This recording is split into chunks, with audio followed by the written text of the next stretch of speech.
Look at these sands of Arabia, where 1400 years ago, a man stood alone against the entire world, only to change the course of human history forever. يا محمد نور الهدى رحمة للعالمين. Your life a spring of purest faith, sent from the Lord of all. In solitude on Noor's high peak, the truth began to shine. Jibreel came with words of grace, your heart received the sign, the first light for all time. We are going back to the greatest turning point in human history, to the Arabian Peninsula, 1400 years ago. This is the story of a man who started alone, stood against the entire world, and today has over 2 billion followers.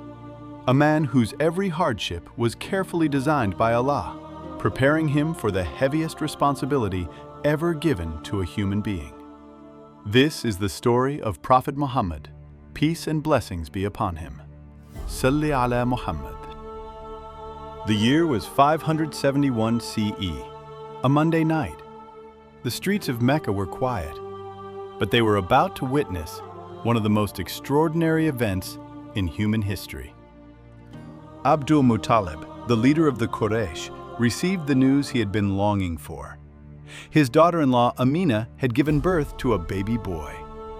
He rushed home, held the newborn gently in his arms, and walked to the Kaaba, giving thanks to his Lord. He named the child Muhammad, because I want Allah and people to praise Him. This name had already been revealed to his mother Amina in a dream. The child was born an orphan. His father Abdullah had passed away before he was born. He would never feel his father's hand. Yet from the very first moment, Allah had placed extraordinary love around him. In Mecca, it was tradition to send newborns to wet nurses from the tribe of Banu Sa'd to protect them from the city's harsh climate and to raise them speaking the most pure and eloquent Arabic. Wet nurses preferred babies from wealthy families, but this child was an orphan. One by one, the nurses took their babies and left. No one would take Muhammad, peace be upon him. Then, late in the day, a couple arrived on a slow old camel. Halima and her husband Harith had fallen behind. She had found no baby to nurse. There is no harm in taking him. Perhaps Allah will bless us because of him. They had no idea what treasure they had just found. What followed was beyond natural explanation. Their weak animal became strong. Halima's milk became abundant. Their flocks came back full despite the famine. Their home was filled with barakah, blessing. The Prophet, peace be upon him, spent 4 blessed years in the open desert, growing physically strong, spiritually pure, with the most eloquent command of Arabic. When the time came to return him, Halima wept. She did not want to let go. After a joyful reunion, his mother Amina took her son on a journey to Medina to visit relatives and to stand at the grave of his father. When they reached the grave, Amina wept, and the young boy, who had never known his father, wept beside her. On the journey back to Mecca, Amina fell ill. At a place called Abwa, her condition grew worse.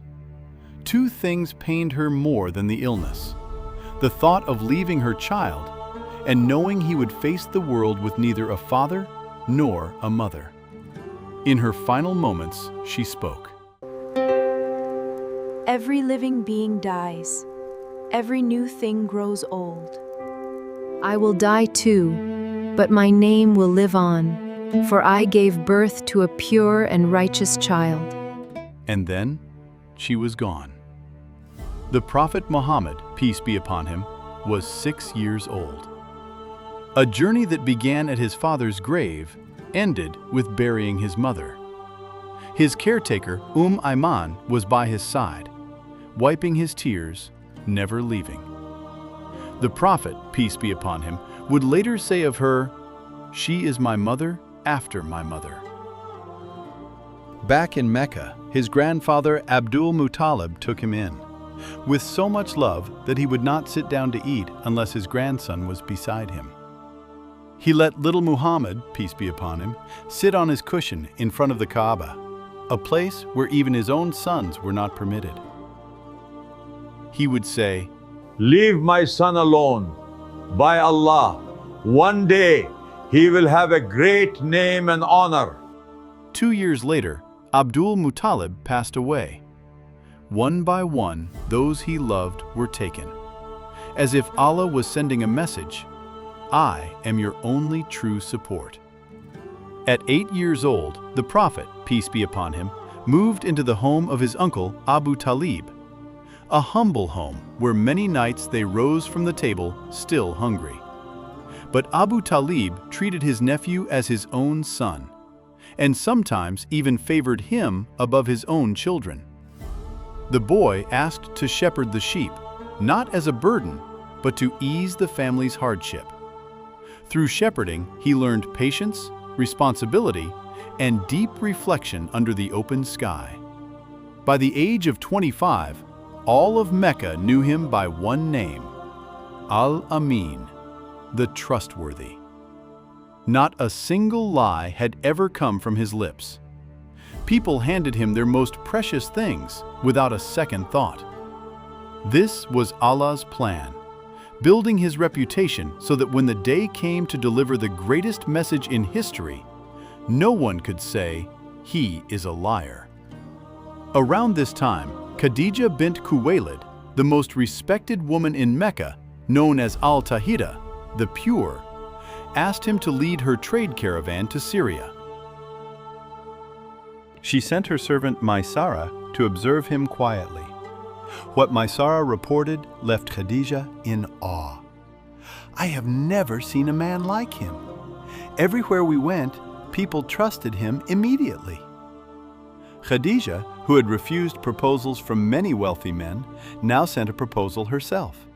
She was 40, he was 25. Through her friend Nafisa, word was sent. He accepted. Abu Talib stood by his side, and on that blessed day, they were married with a mahr of 20 camels. Mecca had never seen a more peaceful, more beautiful home. Years passed. As the Prophet, peace be upon him, approached the age of 40, something within him began to change. The city of Mecca, filled with idol worship, injustice, buried daughters, endless cruelty, became unbearable to his soul. He needed silence. He needed to be alone with his Creator. He began climbing Mount Nur regularly, to the Cave of Hira, 621 meters above Mecca. The path was steep, but he climbed it again and again. There, in that cave, he would worship, reflect, and pray. Khadija would prepare food and send it up for him, never questioning, simply supporting. This continued for years. The universe was waiting. Every stone, every star, every creature was like a letter written by Allah, waiting for a soul who could read its message. The year was 610 CE, the month of Ramadan, Laylatul Qadr, the night of power. The Prophet, peace be upon him, was alone in the cave. The night was completely still. And then, a blazing light filled the cave. The angel Gabriel, peace be upon him, appeared before him with a command from Allah for the final prophet. Read. I am not someone who reads. Jibril embraced him so tightly he felt all strength leave him, then released him. Again. Read. 3 times, and then the first words of Quran descended upon the heart of humanity. اقرأ باسم ربك الذي خلق خلق الإنسان من علق اقرأ وربك الأكرم الذي علم بالقلم علم الإنسان ما لم يعلم. Read in the name of your Lord who created. He created man from a clinging clot, Read, and your Lord is the most generous, who taught by the pen, taught man what he did not know. He was overwhelmed. He rushed down the mountain, heading to the only place that felt safe, to Khadija. Cover me, cover me. She wrapped him gently. She stayed by his side. And when he told her what had happened, her words were exactly what his heart needed. Never. By Allah, Allah will never cause you harm. You keep good relations with your family. You help the poor. You honor your guests. You support those in hardship. She then took him to her cousin, Waraka ibn Nawfal, a scholar of scripture, who confirmed what had happened. The angel who came to you is the same who came to Moses. You are the prophet of this nation. The universe had been waiting, and now the light had finally come. He was no longer just Al-Amin, the trustworthy. He was now the messenger of Allah, Muhammad. Peace and blessings be upon him.